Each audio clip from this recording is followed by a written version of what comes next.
bienvenida a nuestra invitada Viviana Sucre. Viviana es biólogo, además es directora ejecutivo de Provita y también de la Junta Directiva de RAIFS y del Consejo de la Unión Internacional para la Conservación de la Naturaleza. Muchos temas, bienvenida. Gracias. Sí, muchos temas porque además tiene muchos programas, ¿no? Y todos son programas orientados a la conservación del ambiente. Y eso es importantísimo para todo lo que significa la salud de la especie humana y también de las demás. Ahora fíjate, ustedes entiendo que tienen un programa muy interesante que es mapear un poco los espacios geográficos para ver cómo se está avanzando o retrocediendo, para bien o para mal, en la presencia de nuestros bosques. ¿Tú nos puedes hablar un poco acerca de cómo está la situación realmente? Correcto, esto lo hacemos a través de MapBiomas Venezuela. MapBiomas es una plataforma donde mapeamos año a año cómo ha cambiado el territorio venezolano y también cómo ha cambiado la superficie de agua en el país, y poco a poco iremos agregando nuevos temas e iremos mejorando los análisis, ¿no? Pero con los análisis, por ejemplo, del cambio en el territorio de nuestro país, ya son casi 40 años de historia, desde 1985 hasta 2023, de cómo ha cambiado ese territorio.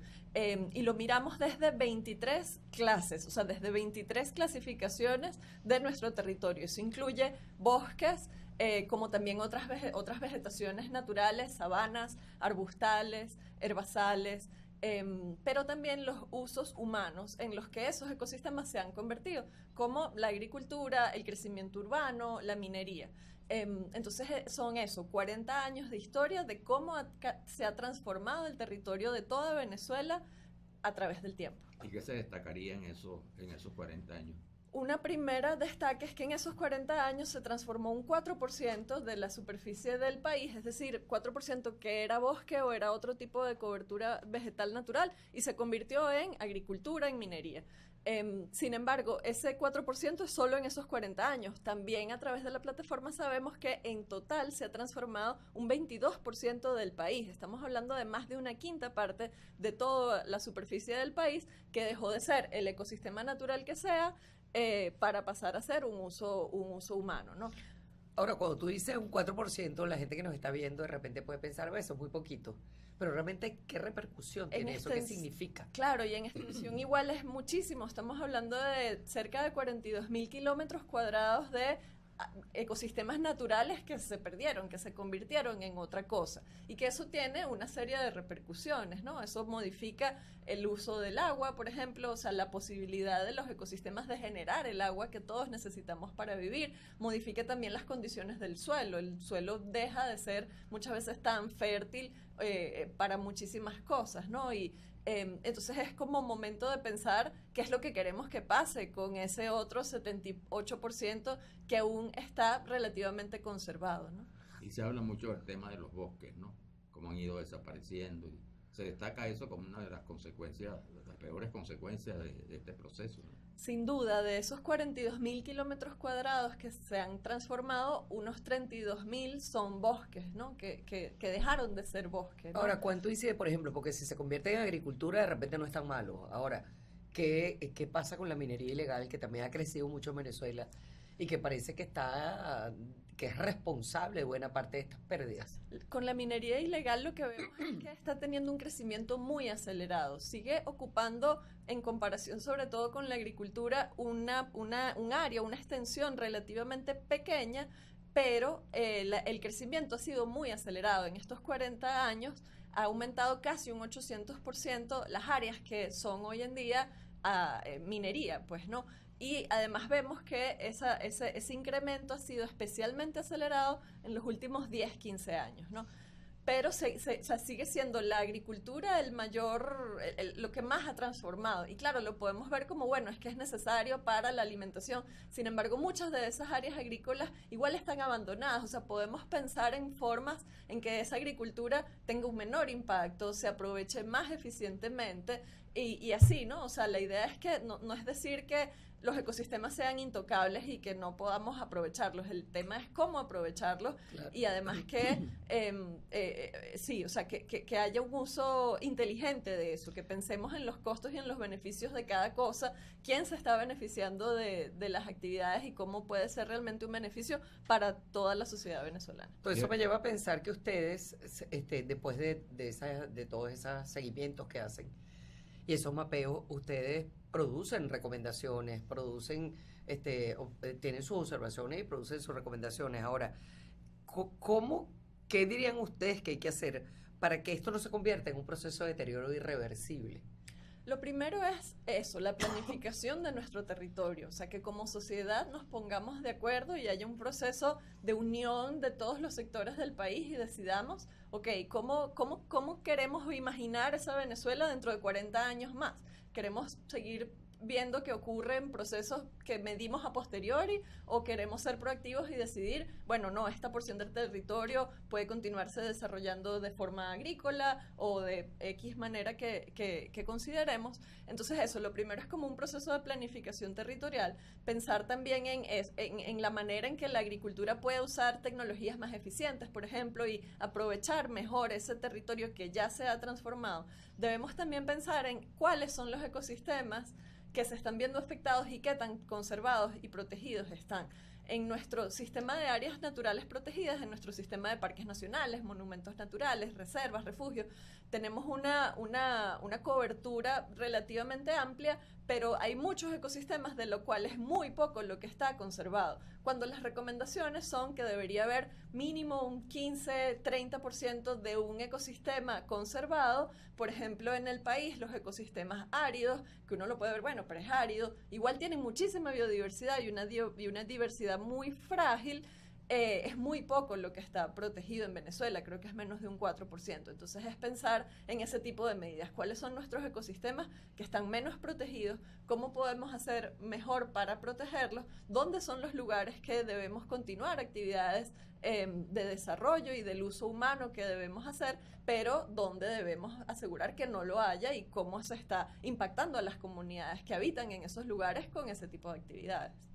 Ahora, ¿estos más biomas existen solo en Venezuela? ¿Es una iniciativa de aquí o se ha extendido a otros países? Más Biomas es una iniciativa que nació en Brasil originalmente, de allí se fue expandiendo primero sobre todo al resto de los países amazónicos, Venezuela, Colombia, Bolivia, Perú, Ecuador, y ya hoy en día abarca todo Sudamérica, o sea, se sumó también Argentina, Chile, Paraguay, Uruguay, o sea, ya podemos ver, y además con análisis que son comparables entre todos los países, cómo se ha transformado todo el continente suramericano. Y está iniciando también en Indonesia y en algunos lugares de África, se está como empezando a buscar esos aliados locales. Es muy valioso de MapBiomas que es una metodología común a todos los países, pero que en cada país son instituciones del país las que están haciendo los análisis con ese conocimiento local de la realidad de su país. Y se habla mucho del tema del agua. ¿Cuál es el resultado de toda esta observación en materia del agua?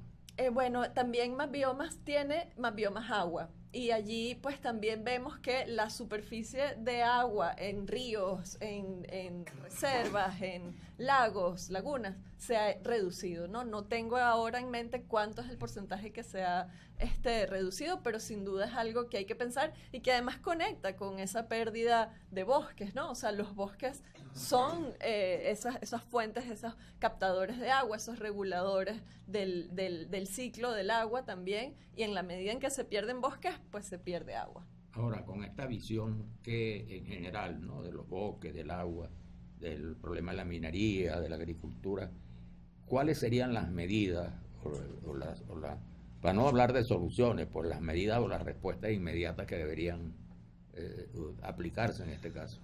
Bueno, un punto es el tema de cómo hacer más eficiente la industria agrícola, pues no, por ejemplo. Luego también pensar dónde está ocurriendo minería. Sabemos también a través de estos análisis que está ocurriendo minería incluso en parques nacionales, en áreas que están protegidas. Entonces, ¿qué va a pasar con eso? O sea, ha habido esfuerzos por controlarlo, pero tiene que haber un esfuerzo sistemático y consistente por regular y frenar eso.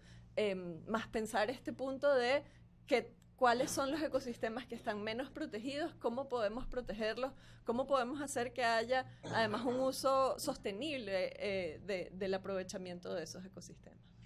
¿Cómo miden ustedes la eficiencia del trabajo? Porque, es decir, todo este trabajo debía tener alguna respuesta por parte de los gobiernos, las instituciones, qué sé yo, la gente que es responsable de la toma de decisiones en relación a este tema, ¿no? Sí, y hemos hecho talleres para discutir estos resultados y también cómo mejorar estos mapeos a futuro, y en esos talleres han participado algunos representantes de entes gubernamentales como el Ministerio de Ecosocialismo, el Ministerio de Planificación. Pero hay mucho camino por andar y la invitación es esa, es a unirnos y revisar esto, revisar cómo podemos mejorar estos análisis, pero también cómo podemos aprovecharlos para ponerlos en práctica, ¿no? Y la verdad es que esto es útil, por supuesto que es un mapa a escala nacional y estamos viendo todo el territorio, pero cualquier persona puede entrar a la plataforma y puede ver cómo se está transformando incluso el municipio donde vive. O sea, en la plataforma se pueden marcar y seleccionar filtros para decir, bueno, aquí en Caracas, en el municipio Sucre, ¿qué ha pasado con la vegetación? ¿Qué ha pasado en el estado Zulia, en el estado Miranda, estado por estado, área protegida por área protegida, municipio por municipio? Toda persona puede entrar a la plataforma, que recuerdo es venezuela.mapbiomas.org. A través de allí pueden acceder y hacer sus consultas y saber cuánto cambió la agricultura, la minería en cada municipio, en cada estado, cuánto cambiaron los bosques y los otros tipos de vegetación natural. Ya nos queda un minutico. Esta información también se la hacen llegar a ustedes a las instancias oficiales. Sí, los organismos que estarían interesados en conocer la información y además en adoptar las medidas pertinentes. Sí, por ejemplo eso, los hemos invitado a participar en estos talleres de discusión de cómo aprovechar la información y cómo continuar mejorando. Ok, hay otra, es decir, una última cosa que quisiera saber y tiene que ver con el resto de los programas, porque ya que te tenemos aquí, conocer un poco más. Es verdad que nos preocupaba el tema de los bosques y eso con el mapeo es fundamental conocer, pero ¿qué otros programas desarrollan ustedes? Porque entiendo que hacen una labor muy vasta, inclusive docente, ¿no? Sí, tenemos más programas de investigación donde evaluamos, por ejemplo, el riesgo de extinción de especies, qué tan amenazadas están nuestras especies y nuestros ecosistemas. También tenemos programas educativos, tanto a nivel, incluso a veces de cursos de posgrado, como de acercarnos a las escuelas y llevar esta información de manera lúdica y amena y didáctica para que desde los niños y los docentes, también hemos hecho a veces programas de formación a los docentes para que tengan más herramientas para educar a sus estudiantes sobre los temas ambientales en Venezuela. También tenemos programas de acciones de recuperación de 2 especies de aves que están amenazadas en Venezuela, que son la cotorra margariteña y el cardenalito, y de sus hábitats. Entonces hacemos restauración de lugares que han sido degradados por diferentes tipos de actividades y también incluso trabajando de la mano con productores para que esa producción sea agroforestal, es decir, se conserva buena parte de la cobertura boscosa. Ellos obtienen beneficios porque mejora la rentabilidad de sus cultivos, sobre todo del café, pero también se beneficia la naturaleza porque se conserva pues eso, buena parte de la cobertura boscosa, las fuentes de agua, no se usa ningún tipo de pesticida ni agroquímico que es perjudicial tanto para su salud como para el ambiente. Oye, qué maravilla, Viviana. Bueno, muchísimas gracias por haber venido, habernos dado estas, porque son buenas